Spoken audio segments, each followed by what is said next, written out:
শুধু গৌর ভক্তবৃন্দের চরণে দণ্ডবত প্রণাম। আজকের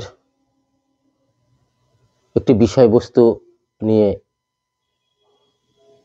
বলতে চাচ্ছি, যেটি মকরবাহিনী গঙ্গা বা মকর সংক্রান্তি, গঙ্গাসাগর মেলা এবং যে গঙ্গাসাগরে কপিলমণি আছেন সেই কোন কপিল, সেখানে কি আমাদের যাওয়া যায়,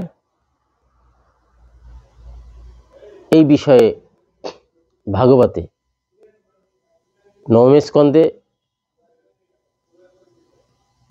8-9 অধ্যায়ে বিশেষ করে বর্ণিত আছে সগর বংশের কথা। তাই মা গঙ্গার চরণে ভক্তিরূপ দণ্ডবত প্রণাম জানিয়ে, দেবী সুরেশ্বতী ভগবতী গঙ্গে ত্রিভুবন পাবন তরলতরঙ্গে শঙ্কর মৌলি নিবাসিনী বিমলে মমমতি রস্তু তব পদে কমলে। হে মা গঙ্গে, তোমার পাদপদ্মে আজকের দিনে ভক্তিরূপ পুষ্পাঞ্জলি প্রদান করে কৃষ্ণ ভক্তি এবং ভগবানের সেবা লাভ হয়, এই প্রার্থনা করি। আজকের মকর সংক্রান্তি, এই দিনে হরিশ্চন্দ্র রাজার বংশে রোহিত, সে রোহিত থেকে সগর, সেই সগর তিনি বিশাল যজ্ঞ করেন। সেই যজ্ঞতে ঘোড়া ছেড়ে দেন, কিন্তু ইন্দ্র তার পদচ্যুতের ভয়ে তিনি ঘোড়াটি নিয়ে কপিল মুনির আশ্রমে বেঁধে রাখেন। ইতিমধ্যে ঘোড়া না ফিরে আসায় সগর তার 60,000 সন্তানকে পাঠিয়ে দিয়েছিলেন সেই যজ্ঞের ঘোড়া অন্বেষণ করার জন্যে। এই 60,000 ছেলেরা তারা যজ্ঞের ঘোড়া খুঁজতে খুঁজতে অবশেষে দেখলেন যে একটি ঋষি তিনি ধ্যান করছেন এবং সেই ঋষি সামনেই ঘোড়াটা বাঁধা আছে। তখন তারা চিন্তা করলেন তাহলে এই ঋষিরই কাজ, কিন্তু ঋষিকে অনেকভাবে ডাকলেন। ঋষি তিনি ব্রহ্মে নিমগ্ন হয়ে ব্রহ্মে বিচরণ করছেন, সেই জন্য তিনি কিছুই বুঝতে পারছেন না। এরা অনেক অপমানজনিত কথা বললেন, অনেক কটু কথা বললেন। এইভাবে বিভিন্নভাবে তারা উৎপাত শুরু করতে ঋষি অবশেষে তিনি চোখ খুললেন। এটাই ভগবান দেখাচ্ছেন যে সাধুর ভজনের তেজ, সেটা থেকে সাধারণ মানুষ সাধু নিন্দা থেকে যাতে সাবধান হয়। সেই ঋষির ভজন তেজে চক্ষু থেকে অগ্নি নির্গত হয়ে সেই 60,000 ছেলেদের এবং সগর বংশে পুরোটাই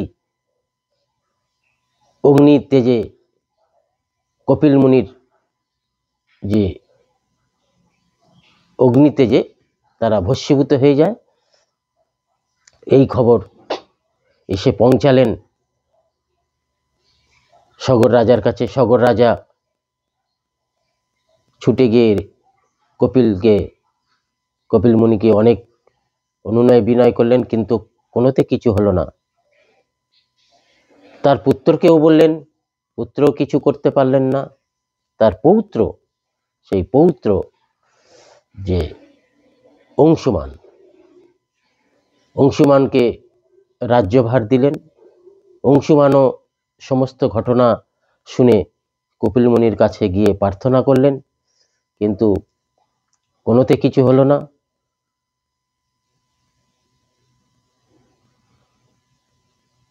অংশুমানের ছেলে দিলীপ, তিনিও তার বংশকে উদ্ধার করার জন্যে কপিল মুনিরকে অনেক প্রার্থনা করলেন, তাহাতে কোনো লাভ হলো না। পরবর্তীকালে এই ভগীরথ, দিলীপের ছেলে ভগীরথ, এই ভগীরথের জন্ম বৃত্তান্ত অনেক কিছু আছে। ভগীরথ তিনি একটি মাংসপিণ্ড রূপে আবির্ভূত হলে অষ্টবক্রমণি সেই রাস্তা দিয়ে যাচ্ছিলেন। তো অষ্টবক্রমণি যাওয়ার সময় বিভিন্ন শরীরের যে 8 জায়গায় বাঁকা তিনি যেতে যেতে, আর ওই মাংসপিণ্ডটাই তিনিও এইভাবে নর্তনভাবে গড়াগড়ি যাচ্ছেন এবং অষ্টবক্রমণিও তিনিও এইভাবে যাচ্ছেন। তখন অষ্টবক্রমণি, আরে তুমি সত্যি যদি আমাকে দেখে এইরকম করো তাহলে ভস্য হয়ে যাবে, আর তোমার যদি সাধারণ তো ভগবত ইচ্ছাতে ভগবত অনুপ্রেরণায় যদি তুমি এইভাবে করো তাহলে তুমি সুন্দর শরীর লাভ করবে। তারপরে সেই কমণ্ডলের জল নিয়ে যখন অষ্টবক্রমণি প্রদান করলেন তখন সঙ্গে সঙ্গে সুন্দর রূপ ধারণ করেছিলেন এবং ভগীরথ তিনি পিতৃপুরুষের কাছ থেকে সেই কথা শুনে তিনি আবার কপিল মুনির কে স্তবস্তুতি করলেন এবং এমনভাবে স্তব করলেন সেই কপিল মুনিকে তিনি ভগবান আসনে প্রতিষ্ঠিত করেছিলেন এবং ভগবান বলে তাকে স্তবস্তুতি ব্যাখ্যা করেছিলেন। করাতে সেই সাংখ্য কপিল তিনি তার বংশ উদ্ধারের জন্য বললেন, একমাত্র সে বৈকুণ্ঠ থেকে যে গঙ্গা দেবীকে এই ধরাধামে আনলে তোমার এই বংশ উদ্ধার হবে। তাহলে কি হবে? মা গঙ্গার আরাধনা করে তুমি তোমার বংশকে উদ্ধার করো। তিনি আবার কপিল মুনির কথা শুনে তিনি মা গঙ্গা দেবীর আরাধনা করলেন। অর্থাৎ কপিল মুনি একটাই বোঝাতে চেয়েছিলেন যে আমাহতের আমার ভক্ত বড়, অর্থাৎ সে ভক্তির পরাকাষ্ঠ যে ভগবানের পদনিষ্কৃত যে মা গঙ্গার, তার কৃপালাভ না হলে জীব কোনোদিন মুক্তি হতে পারে না, জীবের চরম পরম গতি লাভ করতে পারে না। তাই তিনি কপিল মুনির আদেশে এবং তার বংশের উদ্ধারে মা গঙ্গাকে আরাধনা করলেন। তিনি তীক্ষ্ণ সাধনা করে মা গঙ্গাকে সন্তুষ্ট করলেন। মা বললেন, আমার তো যাবার ইচ্ছা নাই, ধরাধামে অনেক পাপী তাপী আছে, কিন্তু প্রভু আমাকে আদেশ দিয়েছিলেন যে ওখানে অনেক শুদ্ধ ভক্ত আছে, এই শুদ্ধ ভক্ত তোমার জলে অবগাহন করলে তুমিও সেই পাপ থেকে মুক্তি হবে। তাই আমি যাব, কিন্তু আমার এই স্বর্গধাম থেকে আমি নির্গত হব, আমার কে রক্ষে করবে? তখন বলেছে, মা তাহলে কি হবে? একমাত্র দেবাদিদেব মহেশ্বর আছে, তুমি শিবের তপস্যা করো। আবার তিনি দেবাদিদেব মহেশ্বরের তপস্যা করে মহেশ্বর বললেন, আমার তো সৌভাগ্য, আমার গুরুদেবের পাদ পদ্ম আমি শিরে ধারণ করব। সেই জন্যে আমাদের কীর্তনে আছে, গঙ্গা যার পদজল হরশিরে ধরে, হেন নিতাই না ভজিয়া দুঃখ পেয়ে মরে। অর্থাৎ আমাদের নিত্যানন্দ প্রভুর চরণ ধৌত জল শিবের মস্তকে, এই জন্য শিবের মস্তকে গঙ্গা আছেন এবং শিবের মস্তক থেকে গঙ্গা প্রবাহিত হয়ে এই ধরাধামে এসছেন। ভগীরথ তিনি গঙ্গাকে নিয়ে আসছেন। আনতে আনতে শ্রীধাম মায়াপুর নবদ্বীপে যে জন্যমুনির আশ্রম ছিলেন, যে জাহাননগর বলে আমরা নবদ্বীপ ধাম পরিক্রমাতে দর্শন করি, সেই জন্যমুনির আশ্রম মা গঙ্গা ভাসিয়ে নিয়ে যায়।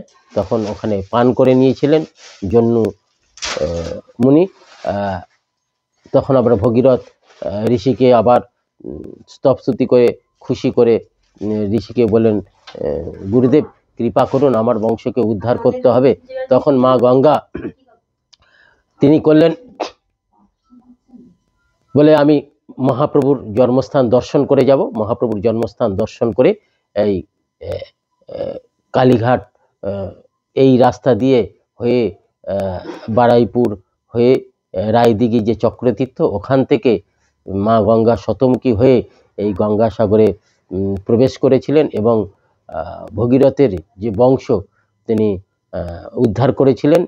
এবং বিশেষ করে গৌড়ীয় বৈষ্ণবের জানা দরকার, অনেকে মনে করে যেই কপিলমণি হয়তো আমাদের দেবহূতি কপিল, কিন্তু কপিল মুনি দুটো, কপিল ঋষি এই গঙ্গাসাগরের যে কপিল মুনি সেটা হচ্ছে কি সাংখ্য কপিল বা নিরীশ্বর কপিল বলা হয়। ইনি ভগবান পরমাত্মা ভগবানের কথা আলোচনা করেননি, বিশেষ বলেননি। সেই জন্যে এখানে গৌড়ীয় বৈষ্ণবের এই কপিলের কথা জানা প্রয়োজন। দেবহূতি কপিল যে ভাগবতে আছে, এই দেবহূতি কপিল তিনি আমাদের ভক্তির কথা, সাধুসঙ্গের কথা এবং ভগবানের কৃপা লাভের ভজনের কথা তিনি জানিয়েছেন।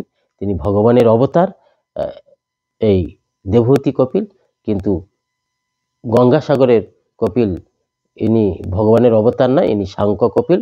সেই জন্য এটা আমাদের জানা প্রয়োজন। তবে গঙ্গাসাগরে যেহেতু ওখানে গঙ্গা মা প্রকাশিত হয়েছেন, উদ্ধার করেছেন, আমরাও সেখানে যাব, সেখানে মা গঙ্গার কৃপা লাভ নেব। তারপরে আজকের দিনে তো জয়দেবের স্থানে বীরভূমে জয়দেবের মেলা, ওখানেও অজয় নদীতে ওখানে মা গঙ্গাকেও অনেকে পূজা করে কবি জয়দেবের কৃপা লাভ গ্রহণ করেন।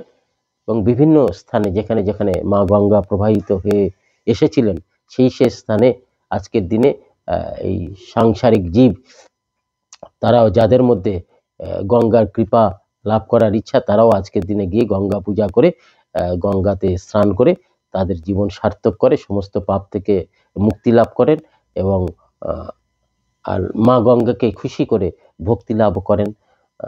আর আজকের দিনে বিশেষ করে ভগবানের পিঠে পুলি, সরভাজা বিভিন্ন ভগবানের চব্যশ্বল্যের ভোগের ব্যবস্থা করেন ভক্তরা। ওই জন্যে পিঠে পুলি উৎসব ও বলে সকলের অনুভব আছেন। এই জন্যে পিঠে পুলি উৎসব আজকের দিনেও সকলে এগুলো মানেন।